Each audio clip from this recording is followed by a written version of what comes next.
இன்றைக்கி பன்னீர் பட்டர் மசாலா செய்ய போகிறோம். அது எப்படி செய்கிறேன்னு பாருங்கள். தக்காளி பொடி பொடியாக அரிஞ்சு வச்சுருக்கேன், அதை இதில் போட்டுருவோம். எல்லாத்தையும் அரைக்க தான் போகிறோம். இஞ்சி சின்ன துண்டு, பூண்டு 2 பல்,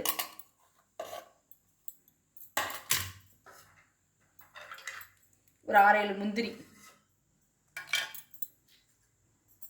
காஷ்மீரி சில்லி பவுடர், எல்லாத்தையும் நல்லா பேஸ்ட்டாக அரைச்சிட்டு வந்துடுவோம். இந்த மாதிரி நல்லா பேஸ்ட்டாக அரைச்சிக்கணும்.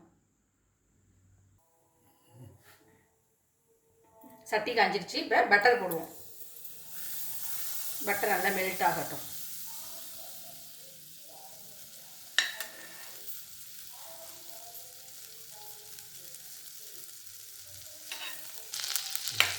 பட்டர் மெல்ட் ஆகிடுச்சு. இப்போ பொடி பொடியாக அரைச்சிட்டு வெங்காயத்தை போட்டு நல்லா வதக்கிடுவோம்.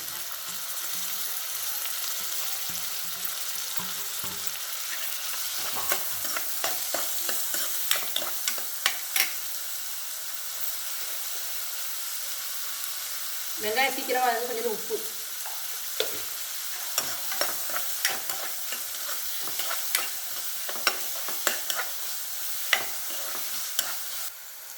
வெங்காயம் நல்லா வதங்கிடுச்சு. இப்போ நம்ம இந்த அரைச்ச பேஸ்ட்டை போட்டுருவோம்.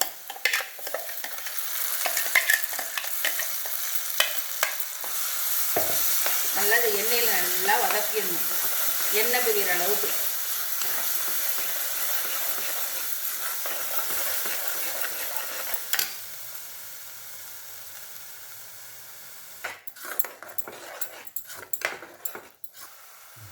இந்த கிரேவிக்கு தேவையான உப்பு,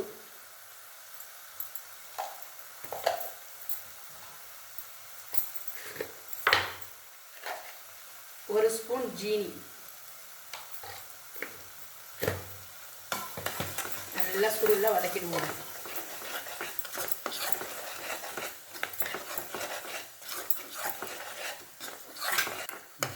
நல்லா சுருள வதங்கிடுச்சு. இப்போ இது கிரேவிக்கு நமக்கு எவ்வளோ வேணுமோ தண்ணியை ஊற்றிப்போம். அதுக்கு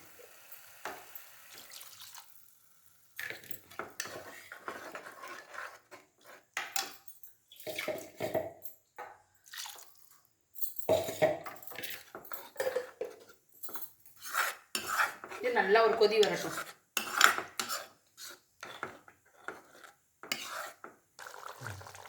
நல்லா கொதிச்சிச்சு. இப்போ பன்னீர் இந்த சின்ன சின்ன பீஸாக கட் பண்ணி வச்சுருக்கேன், அதை அதில் போடுவோம்.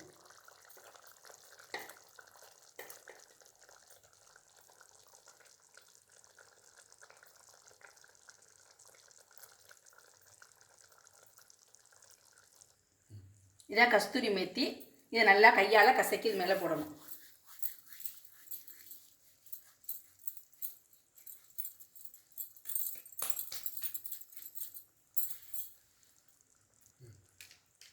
கொஞ்சமாக கரம் மசாலா,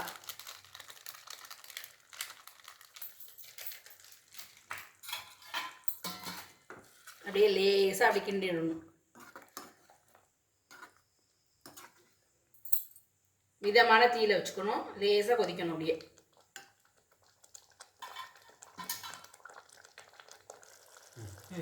ஒரு கொதி வந்துட்டு அப்படியே ஃப்ரெஷ் க்ரீமை போட்டுடணும்.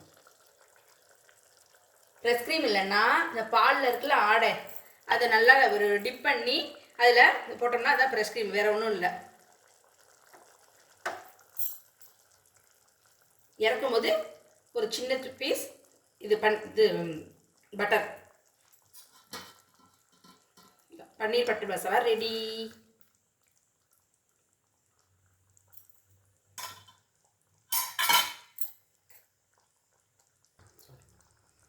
இது சப்பாத்தியோட, ஃப்ரைட் ரைஸோட எல்லா இடத்துலையும் சாப்பிட்லாம். ரொம்ப டேஸ்ட்டாக இருக்கும். இதுமாரி ஒரு தடவை செஞ்சு பாருங்கள்.